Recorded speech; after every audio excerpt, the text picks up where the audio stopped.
Sente-se aqui comigo. Feche os olhos. Sexta-feira à noite, o corpo lateja, a coluna reclama, as mãos ainda carregam o peso do dia, e a mente sussurra abaixo. Você trabalhou muito. Você merece. E sem perceber, você compra aquele pequeno alívio de sempre. Uma pizza que não estava no plano. Uma blusa barata que vira dívida. Um doce que acalma por minutos. E, por causa disso, segunda-feira chega como um julgamento silencioso. O saldo sangra na tela. 120 dólares evaporaram. E o pior não é o valor. É o padrão. Eu conheço esse ciclo. Eu já vivi essa armadilha. Já chamei isso de recompensa. Quando, na verdade, era a destruição do meu próprio patrimônio, da minha própria aposentadoria. E ninguém te avisa disso. Ninguém te explica que esses pequenos alívios são o mecanismo exato que impede sua independência financeira. Então, antes de continuar, escreve agora. Eu vejo o ralo. Porque o que você vai descobrir hoje não é motivação, é um código, e esse código pode salvar a sua velhice segura. Mas só se você tiver coragem de atravessar essa ponte. Marta tinha 48 anos. E naquela segunda-feira, ficou parada na cozinha, olhando o extrato como se ele fosse uma sentença. 120 tinham sumido no fim de semana, divididos em 3 decisões pequenas, invisíveis, mas brutais. O joelho doía ao se apoiar na pia. A coluna travava, e ainda assim, não existia nada guardado para proteger sua aposentadoria. Nada que garantisse uma velhice segura. O dinheiro entrava, mas não construía patrimônio, só alimentava um ciclo. E naquele instante, algo quebrou por dentro. Ela saiu de casa sem terminar o café. Atravessou a rua com pressa.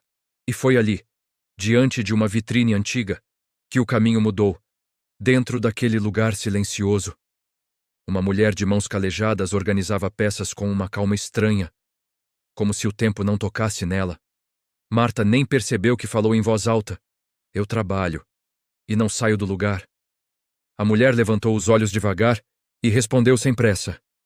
Isso não vai te salvar. Eu já estive na mesma lama, e só saí quando aprendi a regra das 72 horas. O antiquário tinha um silêncio diferente.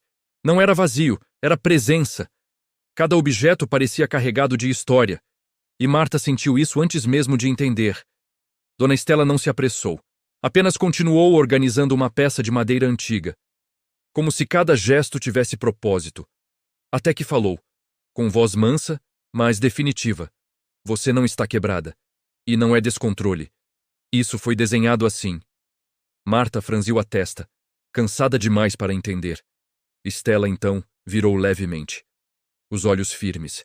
O sistema suga sua energia de segunda a sexta, esgota seu corpo, confunde sua mente, e no fim, te oferece pequenos alívios, que parecem recompensa, mas são armadilhas. Isso tem nome. Dívida invisível. São analgésicos financeiros, que roubam seu patrimônio em silêncio. Marta engoliu seco, como se algo finalmente fizesse sentido, e por causa disso, nunca constrói independência financeira. Nunca protege sua aposentadoria. Estela então se aproximou um pouco mais e tocou uma mesa antiga. As matriarcas antigas sabiam disso. Quem consome a própria semente por alívio morre de fome no inverno. E você está fazendo isso sem perceber. Mas existe um código, e ele começa agora. Marta permaneceu em silêncio, como se o tempo tivesse desacelerado. E Dona Estela então entregou, sem rodeios, sem mistério desnecessário, a regra das 72 horas. Quando a sua mente disser, você merece, você não vai lutar contra isso. Não vai se proibir, porque proibição cria rebelião. Você vai fazer algo mais forte. Vai escrever o valor exato, no papel, e esperar 72 horas, atravessar o sábado, o domingo, e chegar na segunda-feira, e só então decidir. Marta piscou devagar. Parecia simples demais. Estela assentiu. É simples, mas não é fácil, porque o sistema quer urgência, quer impulsividade, quer você presa ao cartão de crédito, quer você longe da sua independência financeira, longe da sua aposentadoria segura. Mas quando você espera, você quebra o feitiço, a emoção esfria, a ilusão morre, E o dinheiro fica, protegendo seu patrimônio, construindo sua muralha.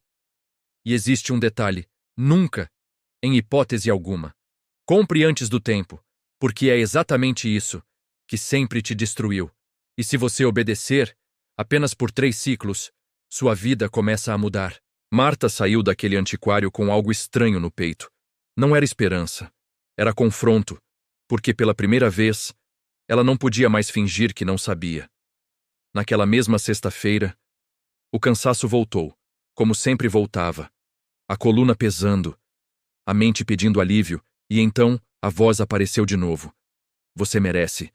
Só que dessa vez, algo mudou, o impulso veio, mas junto dele veio o código, como um sussurro mais forte.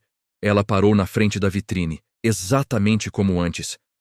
O mesmo tipo de escolha, o mesmo tipo de armadilha, mas ao invés de pegar o celular, ela puxou um papel amassado da bolsa, a mão hesitou. O corpo queria o alívio imediato, queria fugir, queria repetir o ciclo. E por causa disso, aquele momento se tornou uma batalha silenciosa, invisível para qualquer pessoa, mas brutal por dentro. E então, ela escreveu o valor exato, devagar, como se estivesse quebrando uma corrente antiga, e guardou o papel, sem comprar, sem explicar, sem negociar.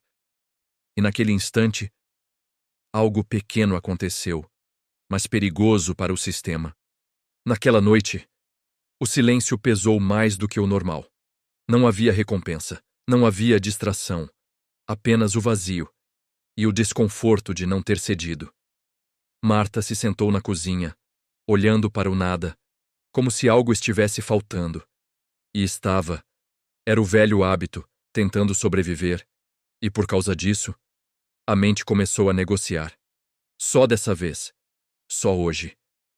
Você trabalhou tanto, mas o papel estava ali, guardado, como uma âncora, como um lembrete físico do governo que ela estava começando a assumir. E então, ela fez algo ainda mais estranho. Levantou devagar, abriu uma gaveta e separou um pequeno espaço na mesa, limpou com as mãos, afastou contas antigas e colocou o papel ali, como se fosse importante, como se fosse sagrado. E em voz baixa, quase sem som, disse: Esse dinheiro não é fuga. É construção. É minha independência financeira. É a proteção da minha aposentadoria. E naquele instante, pela primeira vez em anos, Marta não estava reagindo. Ela estava escolhendo, mas o que ela ainda não sabia era que o teste real ainda estava chegando. O sábado amanheceu mais lento, como se o tempo tivesse percebido a mudança. Marta acordou com o corpo pesado, mas a mente estranhamente alerta. O impulso ainda estava lá, escondido, esperando uma brecha, e várias vezes ao longo do dia. Ele tentou voltar, no café, no caminho da rua, no silêncio da tarde, sempre com a mesma frase: Você merece. Mas agora, havia algo novo. Uma pausa, um espaço entre o desejo e a ação, e era nesse espaço que tudo começava a mudar. Ela lembrava do papel, do valor escrito, da promessa silenciosa que tinha feito, e por causa disso, cada vez que resistia, algo pequeno se fortalecia por dentro. Não era felicidade. Ainda não. Era controle, bruto, seco, mas real. E pela primeira vez, o cartão de crédito não decidiu por ela. O automático falhou. E mesmo com desconforto, mesmo com vontade, o sábado terminou. Sem fuga, sem gasto, sem anestesia. E aquilo, por menor que parecesse, já era uma ruptura. No domingo, o silêncio ficou mais pesado, porque o corpo já não pedia descanso, pedia recompensa. Marta sentiu isso no meio da tarde, quando o vazio apareceu mais forte, como um eco, lembrando tudo o que ela costumava fazer naquele horário. E por alguns segundos ela quase cedeu, quase pegou o celular, quase voltou para o padrão antigo, mas então algo interrompeu. Não foi força. Foi lembrança. A mesa. O papel. O compromisso. Ela voltou para a cozinha devagar, como quem retorna para um lugar sagrado. Olhou para o valor escrito e percebeu algo que nunca tinha visto antes. Aquele número, que antes desapareceria, ainda estava ali, intacto, vivo. E por causa disso, uma sensação diferente surgiu. Não era prazer. Era respeito. Respeito pelo próprio esforço. Respeito pelo próprio dinheiro. E naquele instante, algo mudou dentro dela. O dinheiro deixou de ser fuga e começou a se tornar presença. Mas como toda transformação real, aquilo ainda não era vitória. Era apenas o começo. A segunda-feira chegou, e com ela, o momento que antes era sempre evitado. Marta pegou o celular devagar, quase como quem se prepara para uma dor conhecida, mas dessa vez, algo era diferente. O valor não tinha sumido, não tinha sido engolido pelo fim de semana. Ele estava ali, inteiro, intacto, como uma prova silenciosa de que algo tinha mudado. E por causa disso, um sentimento novo apareceu. Não era euforia. Não era alegria exagerada. Era algo mais perigoso, mais sólido, controle. Ela abriu o aplicativo do banco, olhou os números e, pela primeira vez em muito tempo, não sentiu culpa, não sentiu medo, sentiu presença. E aquilo, por menor que fosse, já começava a proteger o seu patrimônio, já começava a desenhar uma possibilidade de independência financeira. E naquele instante, Marta entendeu. Não era sobre o dinheiro, era sobre quem decidia. E pela primeira vez, não era o impulso, mas, como toda mudança real, o sistema não aceita perder fácil, e quando percebe que está sendo derrotado, ele envia algo mais forte. Os dias seguintes passaram com uma calma estranha, como se tudo estivesse no lugar certo. Marta repetiu o processo. Sexta chegou, o impulso veio, e ela escreveu. Sábado tentou puxar, e ela resistiu. Domingo pressionou, e ela sustentou. E por causa disso, o dinheiro começou a ficar pouco, mas constante, como gotas formando algo maior, e aquilo trouxe uma sensação perigosa, estabilidade. Só que é exatamente nesse ponto que muitas pessoas caem, porque acham que venceram, acham que já têm controle, e baixam a guarda, mas Dona Estela não avisou por acaso. O teste real não é o impulso. É quando alguém tenta acessar aquilo que você finalmente começou a proteger. É quando a sua culpa é usada contra você. É quando o seu coração é colocado contra a sua disciplina. E naquele fim de tarde, como se fosse combinado, o telefone de Marta tocou, e do outro lado, uma voz conhecida trouxe exatamente o tipo de problema, que sempre destruiu tudo. Marta atendeu devagar. Mas antes mesmo da segunda palavra, ela já sabia. Era o filho. A voz carregada, urgente, pedindo ajuda. Precisava de dinheiro, de novo. E naquele instante, tudo travou. Porque não era só um pedido. Era um gatilho antigo, automático, um tipo de dívida que não aparece no banco, mas destrói qualquer patrimônio. A dívida de sacrifício. Marta fechou os olhos por um segundo. O coração apertou. A culpa veio como sempre vinha. Pesada, acusadora.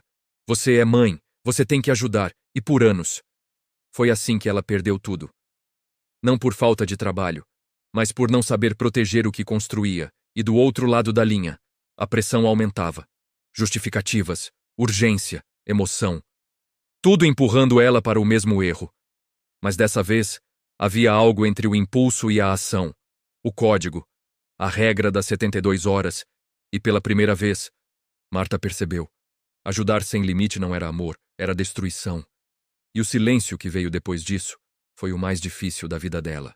O ar ficou pesado, como se o tempo estivesse esperando a decisão. Marta abriu os olhos devagar e algo dentro dela finalmente se alinhou, não com o medo, não com a culpa, mas com a verdade. Ela respirou fundo e disse não, sem gritar, sem justificar, sem explicar demais, apenas não. E naquele instante, o mundo não acabou. O filho não desapareceu, mas algo muito mais importante aconteceu. Pela primeira vez, ela protegeu o próprio território, protegeu sua aposentadoria, protegeu sua chance de independência financeira, e por causa disso, um tipo diferente de força surgiu. Não agressiva, não explosiva, mas firme, silenciosa, definitiva. O outro lado da linha reagiu, tentou insistir, tentou puxar de volta, mas já era tarde. A decisão estava feita. E Marta entendeu algo que ninguém nunca tinha explicado. Dizer não também é um ato de amor, quando o sim destrói tudo. E naquele momento, uma muralha invisível começou a se levantar. Os dias passaram, mas dessa vez não levaram tudo com eles. Marta continuou, sexta após sexta, escrevendo, esperando, escolhendo. E por causa disso, o dinheiro começou a ficar, primeiro pouco, quase invisível. Depois, perceptível. Uma conta de luz que veio 42 euros mais barata porque não atrasou. Um mês sem estourar o cartão de crédito. Um pequeno valor parado, intacto, protegido. E aquilo começou a mudar mais do que números. Começou a mudar o ambiente. A casa ficou mais leve, a mente mais clara, o corpo menos pesado. E pela primeira vez em muitos anos, Marta não sentia que estava correndo atrás da vida. Ela estava conduzindo, construindo, tijolo por tijolo, sua própria independência financeira, protegendo sua aposentadoria, criando uma velhice segura que antes parecia impossível. E o mais estranho era o silêncio. Ninguém aplaudia, ninguém percebia. Mas dentro dela, algo tinha mudado de lugar. Ela não reagia mais. Ela governava. E quando alguém tentou testar isso de novo, a resposta já não doía, já não tremia, apenas existia. E quando perguntaram o que tinha mudado? Marta não explicou, não deu discurso, não tentou convencer ninguém. Ela apenas sorriu de leve, com uma calma que antes não existia, e disse: Eu aprendi a agir em silêncio, porque agora ela entendia que não era sobre dinheiro, era sobre governo interno, sobre parar de entregar o próprio futuro em pequenas decisões invisíveis, sobre proteger o próprio patrimônio, construir independência financeira e honrar a própria história. E se você chegou até aqui, então você já viu o ralo, já entendeu o padrão, e agora está diante da mesma escolha: continuar no ciclo ou assumir o controle. Então escreve nos comentários: Eu governo, porque aqui nós não formamos torcida, formamos governantes. E a história que você acabou de ouvir não é sobre Marta, é sobre você, e o caminho já foi revelado. A decisão, agora, é sua.